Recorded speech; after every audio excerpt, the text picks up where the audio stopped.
Semuanya, perkenalkan nama saya Rahel Reva Simanjunta, NIM 120220047, Prodi Perencanaan Wilayah dan Kota dari TPB 50. Di sini saya dan teman-teman saya ingin menambah wawasan kalian loh mengenai prinsip Bernoulli dalam kehidupan sehari-hari, yaitu pada gaya angkat pesawat.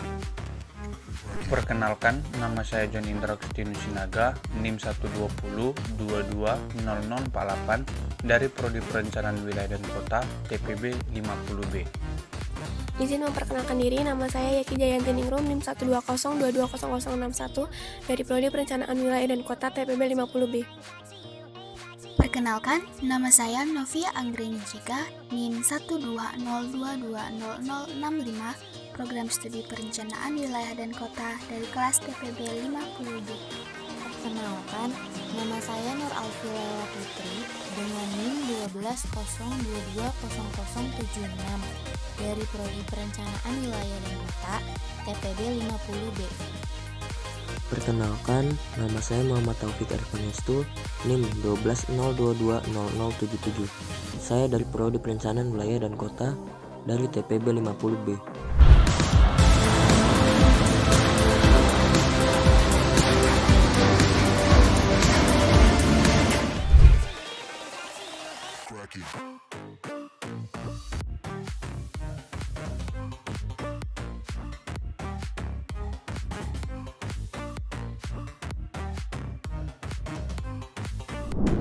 Sebenarnya banyak sekali hal yang menyebabkan pesawat dapat terbang. Hal yang paling menarik ialah sayap pesawat. Perlu kita ketahui, sayap pesawat membentuk struktur yang sangat khusus dalam mekanika fluida, yaitu bentuk airfoil. Sebuah airfoil dapat menghasilkan gaya angkat saat di udara loh. Nah, gaya angkat inilah yang membuat pesawat bisa terbang. Airfoil menghasilkan downwash yang menyebabkan perbedaan tekanan bagian atas dengan bagian bawah airfoil. Jika kita perhatikan pada bagian sayap pesawat, terdapat bagian yang bergerak naik dan turun, yaitu aileron. Aileron ini akan bergerak naik dan turun sehingga gaya angkat dapat meningkat dan menurun secara beraturan. Ada 3 hal yang dapat meningkatkan kecepatan pesawat. Yang pertama, meningkatkan daya dorong mesin.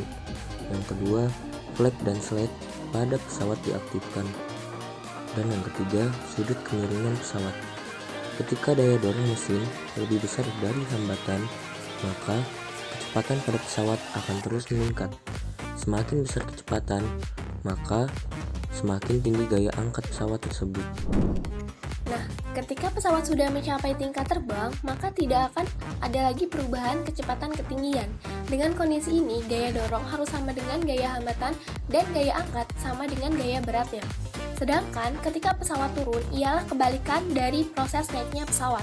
Kesimpulannya adalah terdapat 4 gaya pada pesawat terbang, yaitu gaya angkat, gaya berat, gaya hambat, dan gaya dorong.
Seperti yang sudah kita jelaskan sebelumnya, bentuk sayap pesawat sangat berpengaruh pada gaya angkat pesawat terbang, karena bentuk pesawat mempengaruhi kecepatan angin di atas dan di bawah pesawat terbang. Pada bagian atas pesawat terbang, kecepatan anginnya lebih tinggi dibandingkan dengan kecepatan angin di bawah pesawat. Buka kurung, V1 lebih besar daripada V2, sehingga P1 lebih kecil daripada P2 tutup kurung.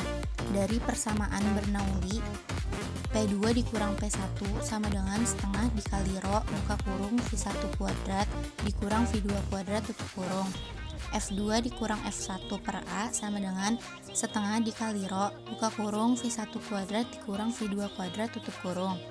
F2 dikurang F1 sama dengan setengah dikali rho dikali A buka kurung V1 kuadrat dikurang V2 kuadrat tutup kurung.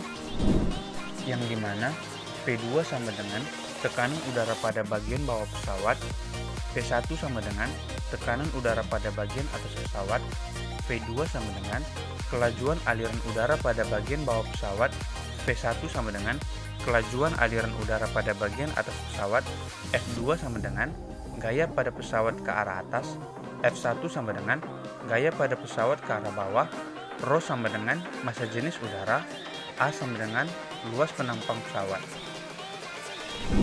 Untuk dapat terangkat, maka gaya angkat pesawat atau F2 dikurang F1 harus lebih besar dari berat pesawat. Jika massa pesawat adalah M dan percepatan gravitasi adalah G, maka F2 dikurang F1 lebih besar dari M dikali G. Dan tentunya P2 lebih besar dari P1 dan V2 lebih kecil dari V1. Sedangkan jika pesawat ini turun atau mengurangi ketinggian, maka gaya angkat pesawat atau FA harus lebih kecil dari gaya berat, sehingga didapat persamaan FA lebih kecil dari MG.